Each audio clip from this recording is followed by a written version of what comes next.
Un cordial saludo a todos ustedes. Nuestra iniciativa se llama Eres el Universo. En este momento estamos por iniciar el tema del en vivo, en consecuencia con el tema del mes. El tema del mes lo hemos llamado ¿Por qué creemos en religiones?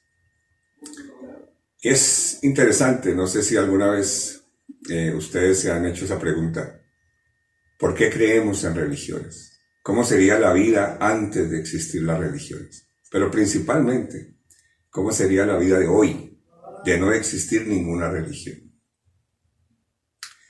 Como siempre repito en estos videos y en la información que podemos compartir durante el paso de los meses, lo más valioso, lo más importante que tenemos los seres humanos es el conocimiento, la capacidad de pensar, de discernir, de estudiar, de usar nuestra inteligencia, por encima de las tradiciones, pero principalmente por encima de la ciega obediencia.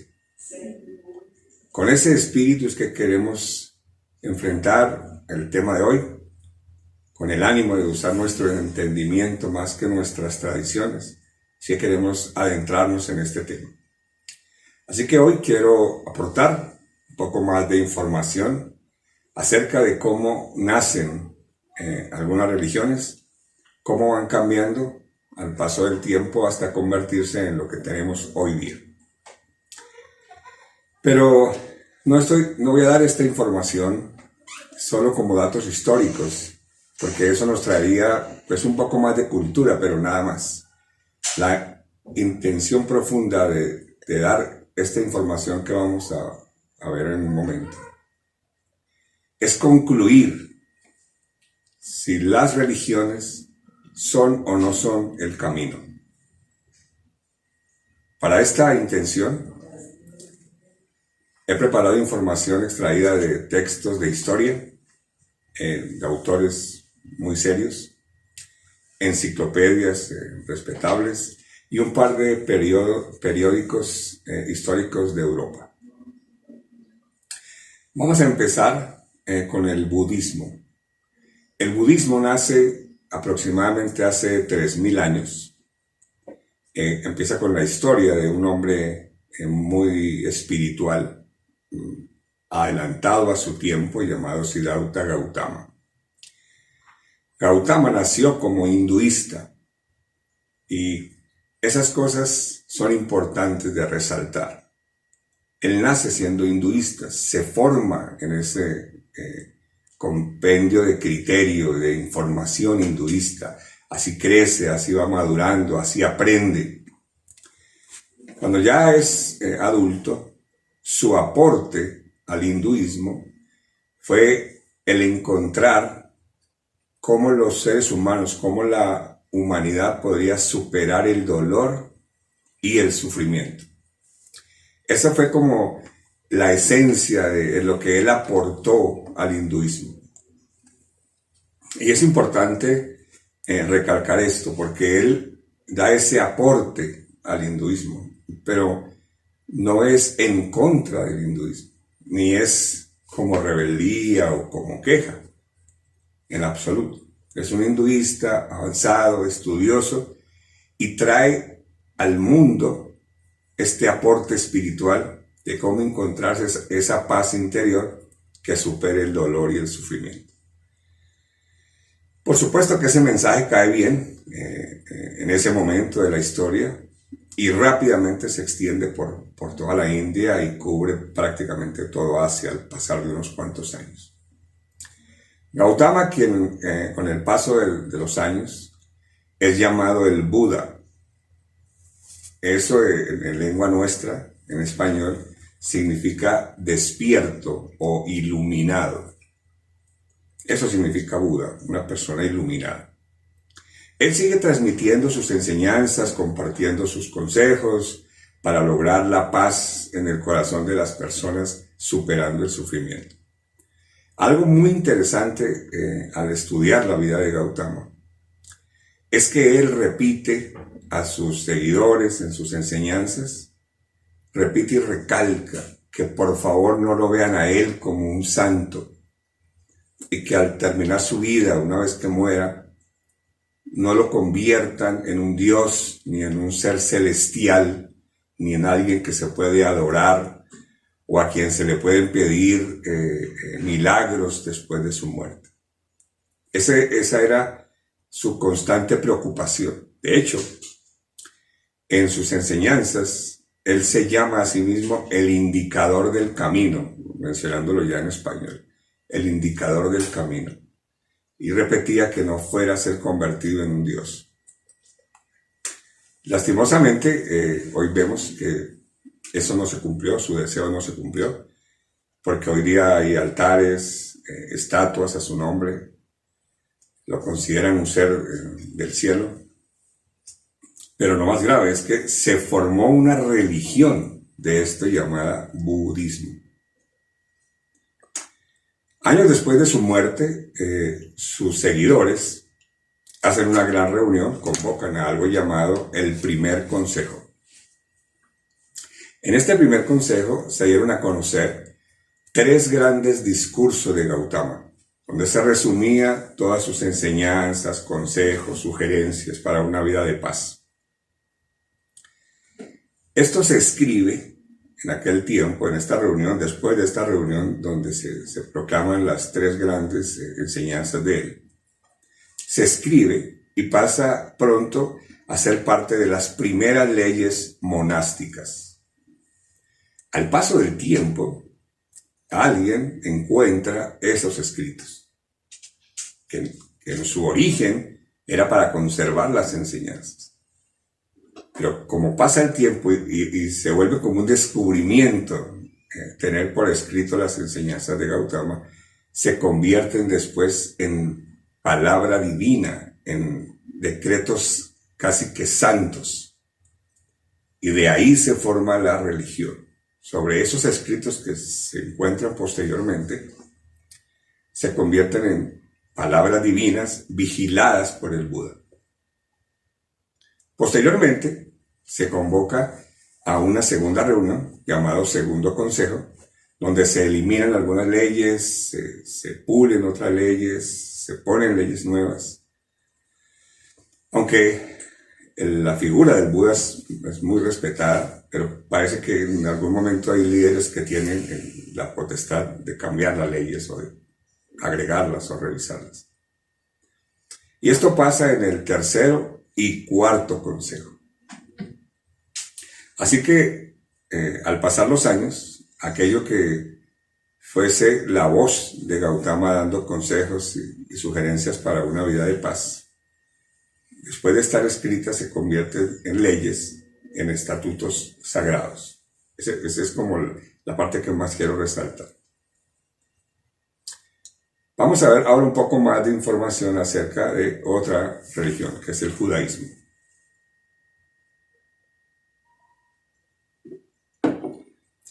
El judaísmo empieza con la historia de Abraham, Moisés, Judá, hijo de Jacob, y todos los grandes patriarcas.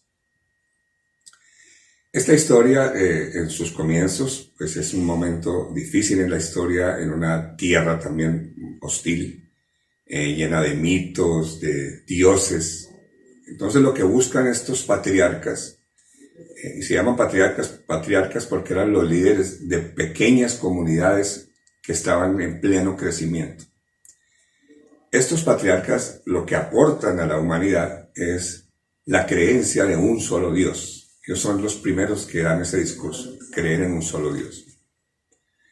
Pero no para convertir otros pueblos o traer otros pueblos a su fe. Eso nunca ha sido la intención del judaísmo. El judaísmo es una comunidad de judíos. Entonces lo que buscaban estos patriarcas era traer a su gente, a su propio pueblo, traerlo a una sola creencia, en un solo Dios. Ese fue el origen. De esa manera, la historia dice que el Dios en el que creían los judíos le habló a Moisés indicándole que le iba a hacer entrega de 3 cosas.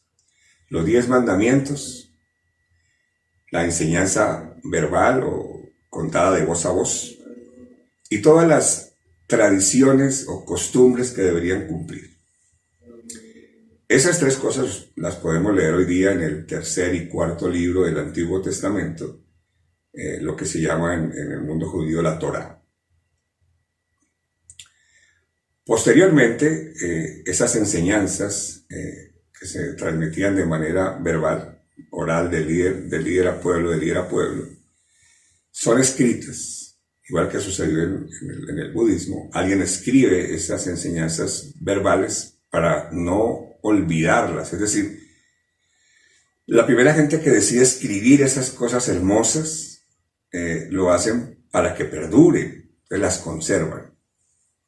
Posteriormente se escriben en un libro llamado Mishnah, y en base a la Mishnah se escribe un libro muy grande que es el Talmud.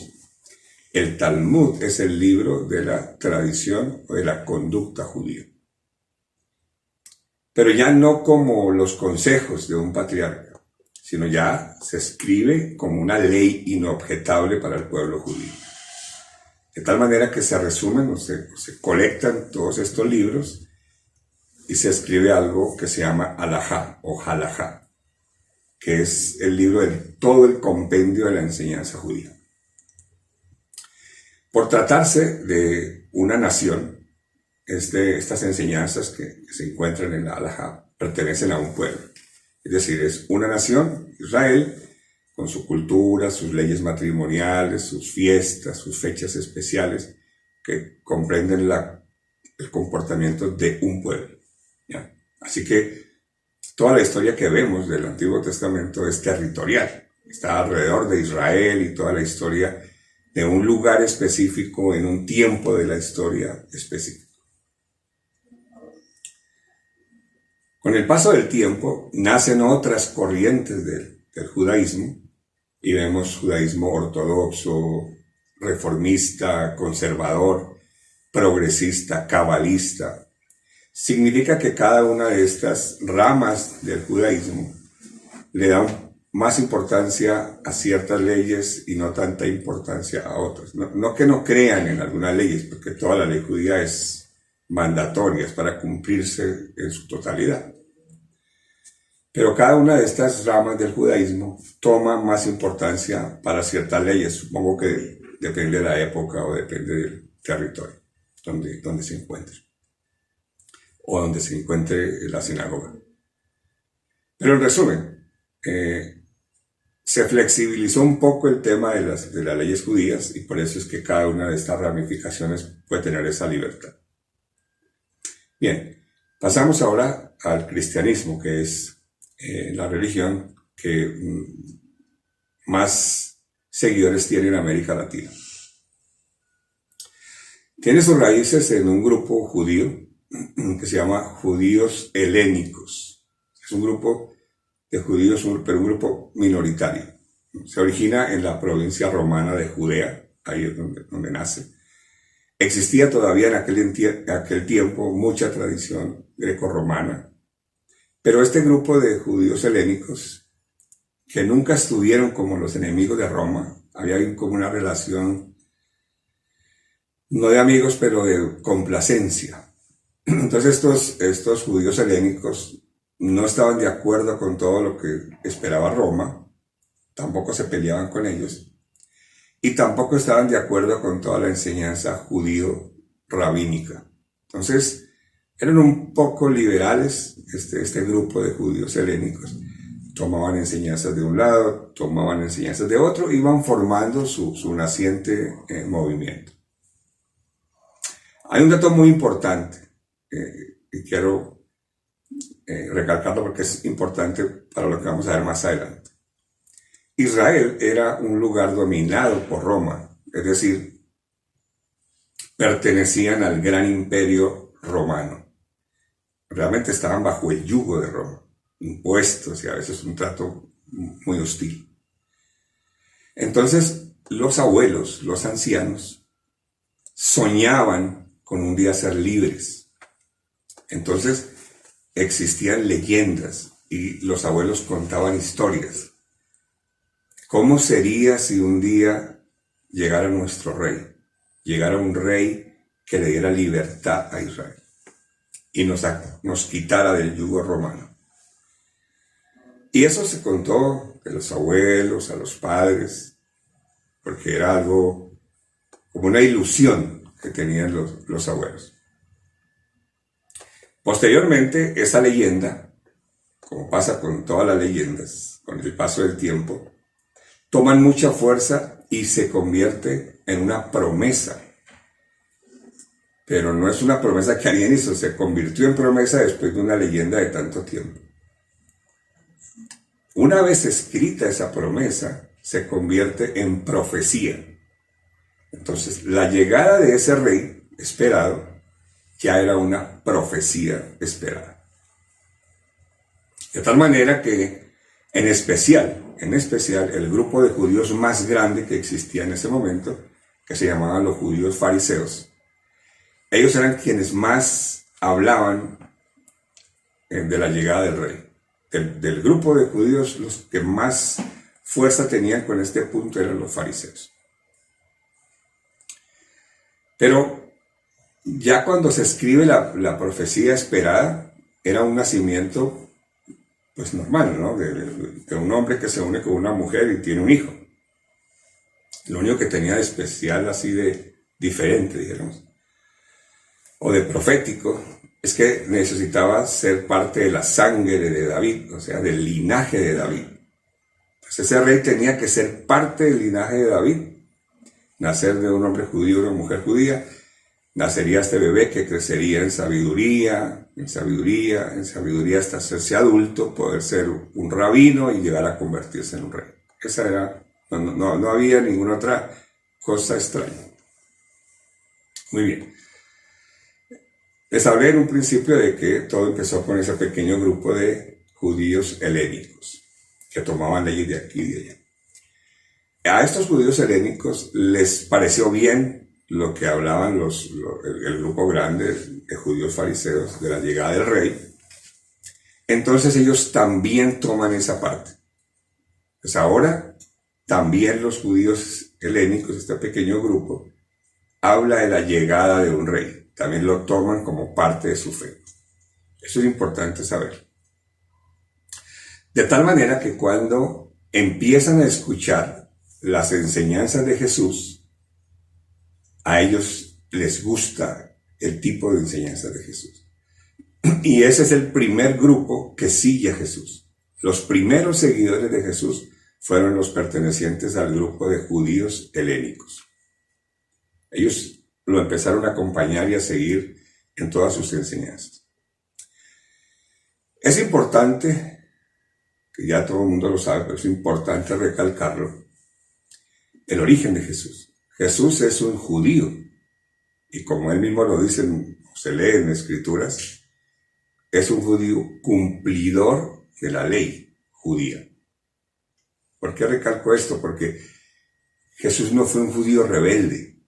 Es decir, las enseñanzas de Jesús, ¿por qué gustaron tanto? Porque Jesús hablaba de cosas que complementaban la ley. Ese es el término correcto. Era un complemento de la ley judía. Por ejemplo, Jesús hablaba del amor. Jesús hablaba de la misericordia. Jesús hablaba del perdón, de la igualdad. Esas eran cosas hermosas. Si son hermosas hoy, en su momento lo eran más. Entonces, por eso la gente confunde y cree que Jesús fue un rebelde, que dejó de ser judío, que se fue contra la ley judía y que inauguró una nueva religión. Y eso jamás sucedió. Y eso no es un dato que yo esté descubriendo hoy. Eso es un dato que ustedes lo pueden leer, ver en los libros de historia. Jesús no fundó ninguna religión. Absolutamente ninguna. Es decir, por más profundo que uno escarbe en la historia de Israel, en los antepasados, en la profecía de la llegada del rey, y luego en el nacimiento de Jesús, en la vida de Jesús, en el camino, en los actos, en los hechos de Jesús, no se encuentra ni un pequeño vestigio o medio malentendido que insinúe que él fue el fundador de una nueva religión. No existe. Y para quienes conocen a algún amigo judío o conocen la comunidad judía, podemos saber que eso jamás pasa por la mente de un judío. Por la mente del judío jamás va a pasar una rebeldía que vaya en contra de sus principios. Eso jamás sucedió. Jesús murió siendo un judío cumplidor de la ley. Eso es importante. Así que los propios judíos helénicos, ahora que toman la enseñanza de la esperanza de la llegada del rey, ese mismo grupo de judíos helénicos empiezan a llamar a Jesús su rey. Que antes no sucedía, pero como las enseñanzas son tan novedosas las de Jesús, empiezan a llamarlo su rey. El rey esperado, la profecía se ha cumplido y es Jesús.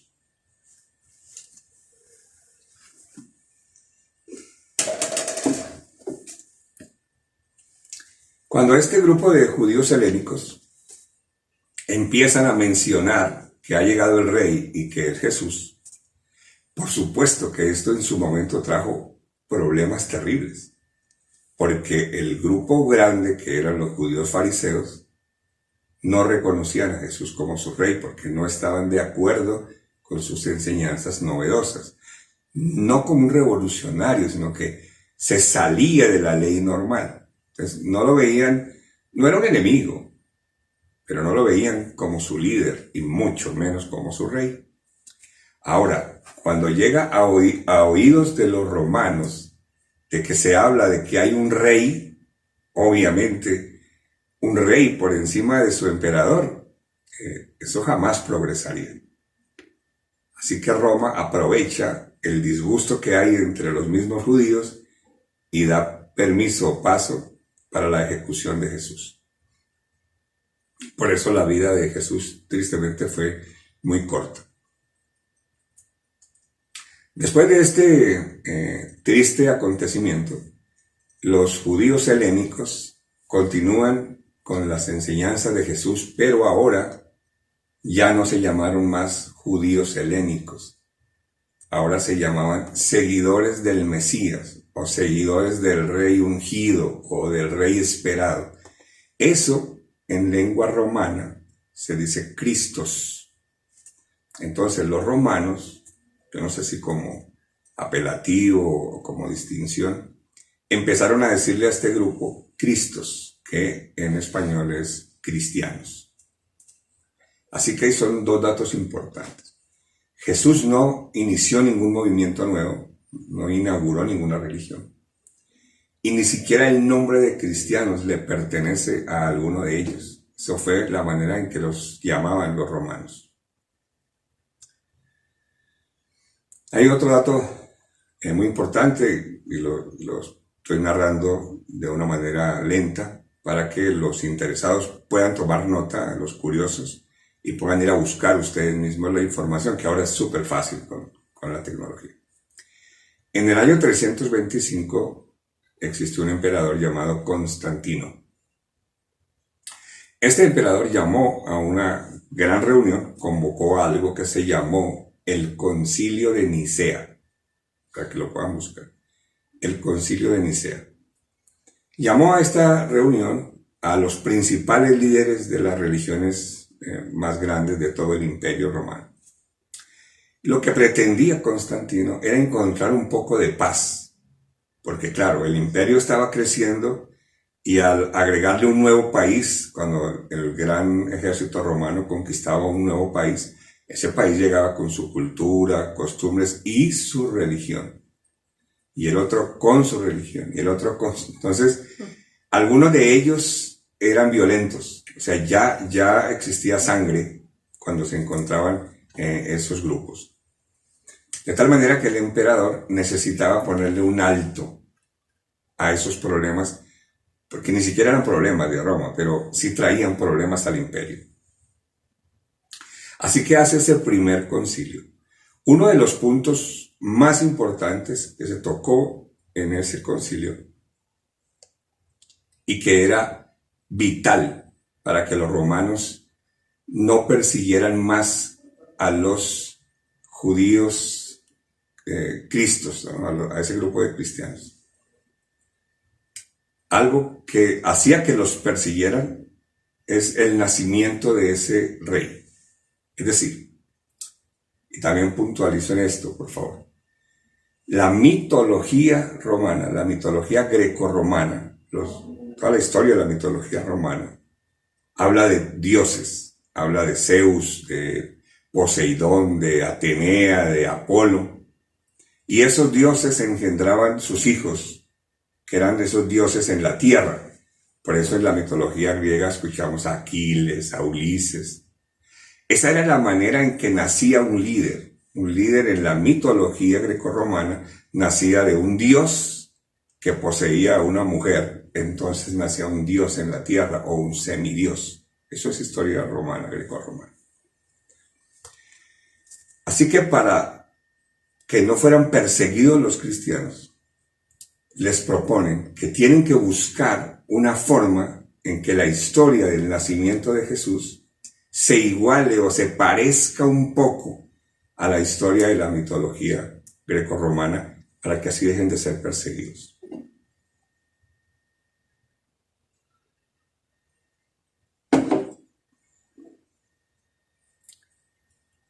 Así que en ese concilio de Nicea llegan a un acuerdo y se proclama que Dios, Jesús y ahora una nueva entidad que es el Espíritu serían una sola cosa. Y que Jesús nace de un Dios, el Dios de los judíos o el Dios de los cristianos, que posee a una mujer de la tierra llamada María por medio de una nueva figura que es el Espíritu Santo. De manera que ese hijo ahora sí sería un Dios en la tierra. Eso sí se parece a lo que los romanos creen, y así dejarían de ser perseguidos. Por esa razón es que la historia de José es tan triste. José es borrado de la paternidad de Jesús. Por eso es que ahí se pierde hasta la leyenda. Si ustedes recuerdan, hace unas líneas atrás, les dije que la profecía de la llegada del rey es que vendría de la simiente o de la familia, de la sangre, del linaje de David, tendría que nacer el rey. Pero si ese rey nació de un Dios que poseía a una mujer, entonces no es del linaje de David. Y por eso es que ahí hay un enorme hoyo negro, enorme vacío. Hasta va en contra del principio de la creación. ¿Cómo nace un ser humano? ¿Cómo nace una criatura?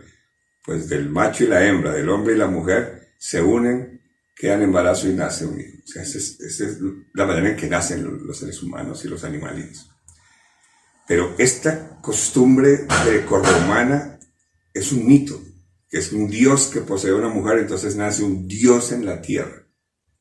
Y eso tuvo que acomodarse en el cristianismo para que no los persiguieran. Con este pacto, ya los cristianos no serían más perseguidos. De hecho, en ese concilio que ustedes lo pueden leer, Concilio de Nicea ya está en español, lo pueden bajar y lo leen con detalle. Ese grupo de cristos o de cristianos aprueban ese decreto. A partir de esa fecha, a partir del Concilio de Nicea, la historia del nacimiento de Jesús es diferente. A partir del Concilio de Nicea ya no se vuelve a contar que José y María tuvieron un hijo. Ahí ya se cuenta que Dios posee a una mujer en la tierra llamada María por medio del Espíritu y nace un Dios sobre la tierra que es Jesús y que es la misma figura de Padre, Hijo y Espíritu. Ese fue un pacto político, un pacto de paz, para que no los mataran más. Y, como digo, ustedes pueden descargar el documento y leerlo. Yo solo quiero leer 4 líneas acá, para dejar eso en su curiosidad. Y dice: creemos en la igualdad majestuosa y santa Trinidad de la divinidad, integrada por Dios Padre, Hijo y Espíritu Santo. Solo quienes obedezcan este decreto, no es mandamiento, no es palabra santa, es decreto. Solo quienes obedezcan este decreto podrán ser llamados cristianos católicos romanos. Los restantes, a quienes declaro dementes y locos, tienen la vergüenza de ser parte de la doctrina hereje. La quiero leer nuevamente sin interrupción. Creemos en la igualdad majestuosa y santa Trinidad y la divinidad, integrada por Dios Padre, Hijo y Espíritu Santo. Solo quienes obedezcan este decreto podrían ser llamados cristianos católicos romanos. Los restantes, a quienes declaro dementes y locos, tienen la vergüenza de seguir la doctrina hereje. Unos años más tarde, tienen otro emperador, pasar de muchos años. Este emperador se llama Teodosio, y también para que lo puedan tomar nota, Teodosio. Según los libros de historia, este emperador Teodosio es famoso por ser sanguinario, asesino y despiadado. Ya para esos tiempos el Imperio Romano era absolutamente gigante y poderoso. A veces uno solo se acostumbra a decir Imperio Romano, pero quiero leerles qué países hacían parte del Imperio Romano, o sea, cuáles naciones conquistó el grupo del ejército de los soldados romanos. El Imperio Romano lo conformaba Francia, Bélgica, Austria, Grecia, Turquía, Egipto, España, Portugal, Irak, Irán, Alemania, Suiza, Holanda, República Checa, Eslovenia. O sea, era un imperio. Hoy día, en este tiempo, no hay algo parecido. Obviamente cualquiera que escuche esto va a decir toda Europa. Exacto, era toda Europa. Es decir, Europa era en ese tiempo el mundo conocido. O sea que el Imperio Romano llegó a dominar el mundo conocido. Obviamente si uno habla del mundo, hoy es diferente, pero el mundo de ese tiempo era Europa. Así que un territorio tan extenso sería muy difícil de gobernar hoy día. No nos podemos imaginar gobernarlo en aquel entonces. Y mucho más si el emperador de turno no era famoso por estratega político, sino por sanguinario. Así que este emperador tenía problemas porque cada país o cada territorio que se anexaba al Imperio Romano era un problema más, porque era más grande su imperio y más complicado de gobernar. Así que este emperador tuvo una idea terrible, digo yo, pero cada uno le va a colocar el título que quiera. Tuvo una idea porque tenía una gran necesidad. Él necesitaba diseñar una religión. Él ya tenía el poder político, obviamente. Él ya tenía el poder militar, era el super ejército romano. Pero necesitaba tener una religión, el poder de una religión, para poder diseñar una estrategia de terror o de miedo, donde existiera la figura de un Dios que vigilara a cada persona y que lo castigara si hacía el mal o lo premiara si hacía el bien. De esa manera ya no era solamente su política o su ejército, ahora tenía la figura de un Dios al cual había que tenerle temor y respeto. Ese era su plan. De tal manera que necesitaba buscar una religión que se acomodara a la necesidad del imperio.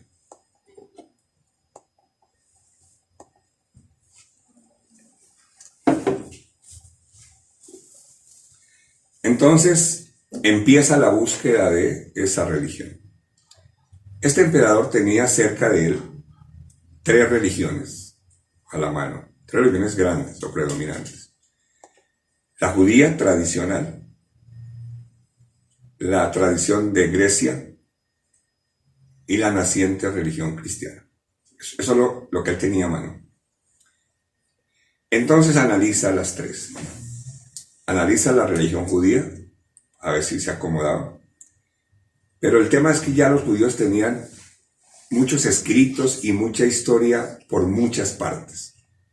Y esa historia tenía mucho tiempo. Entonces él ya no podía ir a manipular algo que ya tenía textos.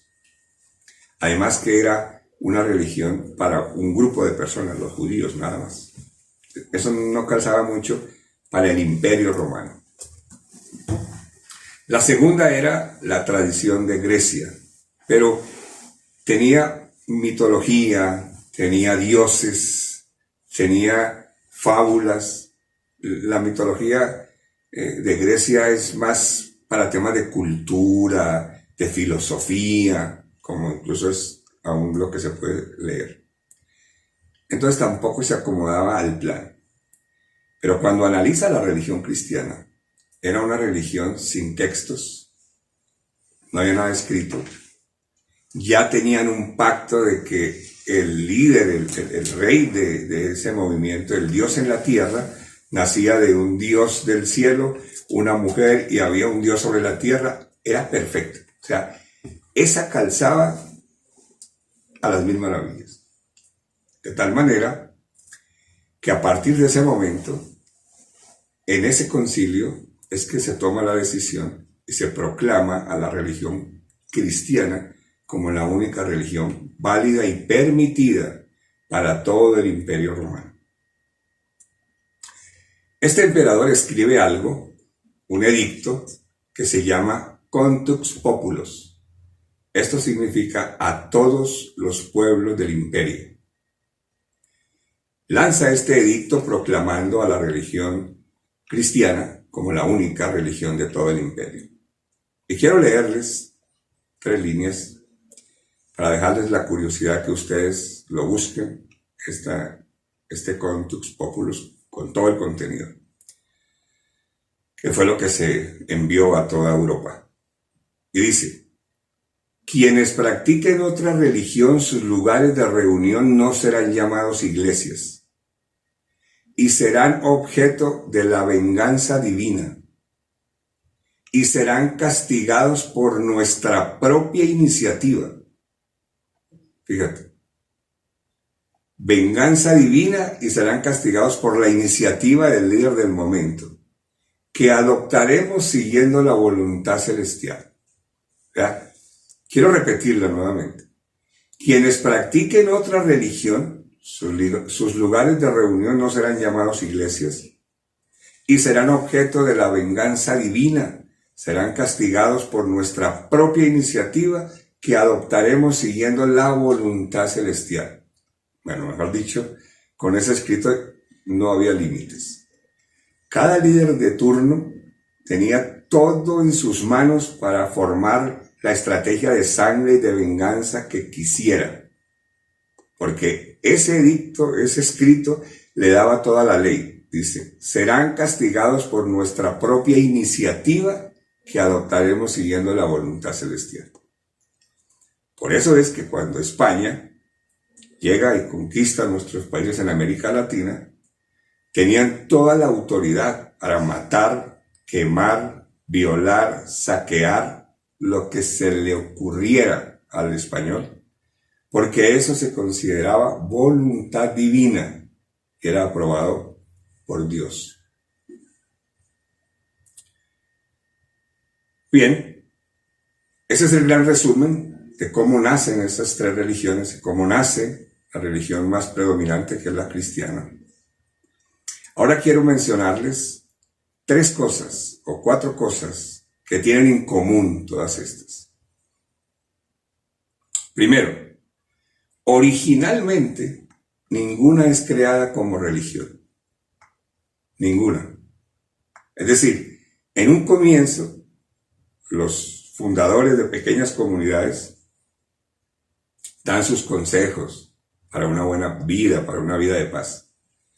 Cuando sus líderes mueren, esos consejos que ya están por escrito, se convierten en leyes. Después de convertirse en leyes, en algún momento de la historia alguien los encuentra. Hace poco escuchaba que habían encontrado los rollos santos. Así pasó. Con el paso del tiempo, alguien encontró esos escritos y ya no eran consejos de conducta, ahora eran leyes.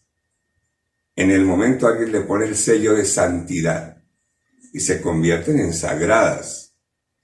Luego se convierte en palabra de Dios, escrita por el mismo dedo de Dios. Así que originalmente ninguna nació así. Otro punto en común es que sus líderes piden no ser adorados. Eso es común en todas. Porque también en el caso de Jesús y todo. Ellos se llaman quienes muestran el camino, quienes están ayudando, porque son personas muy espirituales y adelantadas. Pero piden no ser considerados santos, ni dioses, ni superpoderes. Pero cuando mueren y pasa el tiempo, la gente parece que necesitara encontrar algo que lo proteja, algo imaginario que lo proteja. Y entonces hacen figuras, esculturas, lugares, templos, los convierten en dioses y los convierten en eternos. O sea, como que no mueren y están en algún lugar que cuando son necesitados regresan. No es el caso del Buda y de Jesús. Igualmente hay otro punto en común.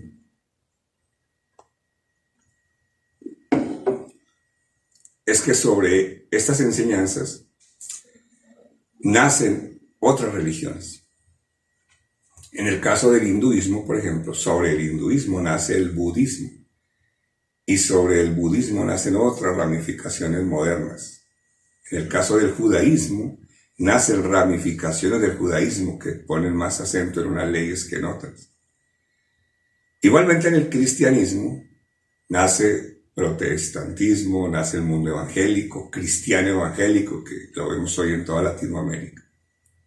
Y puntualmente en el caso de los evangélicos, cristianos evangélicos, ellos son formados sobre dos pilares en común, todos.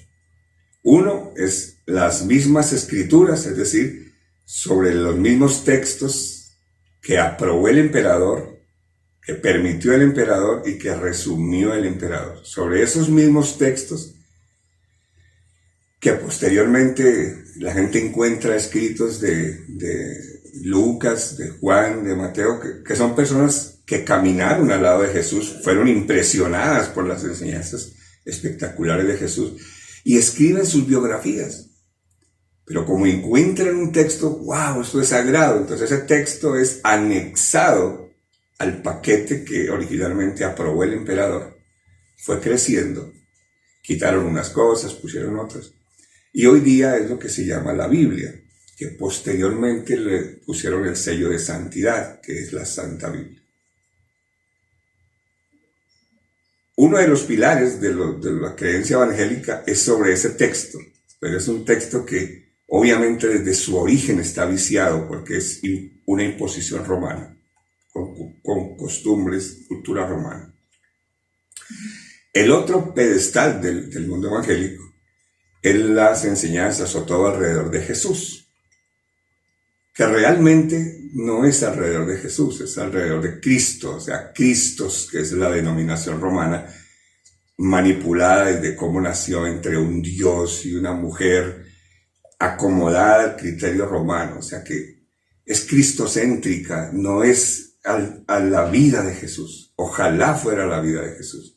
Yo soy un admirador de la vida de Jesús y de hecho puedo decir que la he leído y la he estudiado a fondo y aún sigue siendo impresionante sus enseñanzas de amor, de misericordia, de piedad, de amistad, de sinceridad, como lo enseñó él, sin religiones y con el corazón, o sea, no siendo parte de una enseñanza impuesta por Roma. Claro que es, no deja de impresionarme. ¿Qué tan fuerte fue ese sello romano? Como lo leímos en ese edicto. Dice católico, apostólico y romano. Así fue como se tenía que llamar en ese edicto, en ese tiempo. Pero hoy día los sacerdotes y los creyentes de hoy día se siguen llamando católico apostólico romano, aun cuando ya no exista el Imperio Romano. Así que las religiones que se formaron, todo el paquete de protestantes y paquete de religiones protestantes y creencias evangélicas, nacen sobre dos criterios absolutamente romanos, ni siquiera con un trasfondo espiritual, sino con un pacto de sangre y de dominio y de control. Es importante también aclarar que hay una diferencia entre las religiones con la religión católica cristiana. La religión budista se expande a criterio propio, o sea, cada hinduista que cree en esta nueva enseñanza budista a decisión propia cambia o no. En el caso de los judíos no, porque eso es para una nación judía, el que nace judío es judío. Así que el cristianismo es la única religión que es impuesta con sangre. En Europa, el que creyera otra religión era asesinado. Y cuando España llega a conquistar Latinoamérica, exactamente repitió lo mismo. Repitió dos cosas. Sangre, o sea, crees o mueres. Y dos, la estrategia de terror. Enseñarnos que hay un Dios arriba que todo lo ve y que te castiga si haces lo malo, te premia si haces lo bueno. Eso sigue siendo absolutamente igual el día de hoy. Con esta información que les he traído el día de hoy en este video, mi intención es que podamos reflexionar, ojalá ir a estudiar más ustedes mismos. No se toma mucho tiempo, unos minutos por día, para curiosear en qué es lo que pasa con esto. Y poder determinar que el tiempo de las religiones ha terminado. Que ahora es el momento de abrir los ojos y llegar al despertar, que eso lo hemos escuchado muchas veces, el despertar de la conciencia. Es regresar a nuestro origen antes de que nos pusieran ese sello de las religiones. Solo un dato curioso que lo profundicé más en otro video y lo voy a profundizar más en temas futuros. Las culturas antiguas, las que no tenían el sello del mundo religioso, no existían religiones, que eran los mayas, los incas y los egipcios, fueron las culturas más adelantadas a su tiempo. De hecho, descubrimientos y enseñanzas que ellos hicieron, desarrollo arquitectónico, estudio de las estrellas, encontraron el hierro, la rueda, muchas cosas que el mundo encontró siglos después, siendo parte de una religión, o sea, siendo encuadrados en una religión. Hubo un freno terrible para el desarrollo de la humanidad, que todo lo que estas culturas traían se frenó y se borró por ser parte de una religión y un Dios que controlaba. Hoy día, la humanidad creo que está entre el 8 y el 10% de su capacidad del cerebro. No podemos desarrollar más.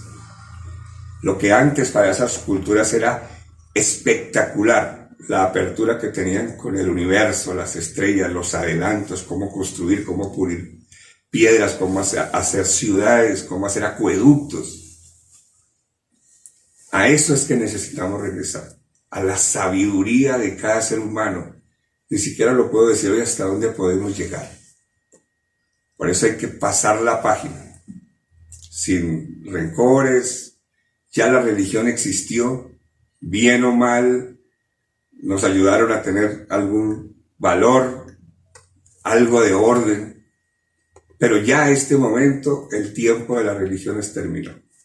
Y es el momento de abrirnos al tiempo de la sabiduría y desarrollar toda la inteligencia que para algo nos fue dada. Muchas gracias.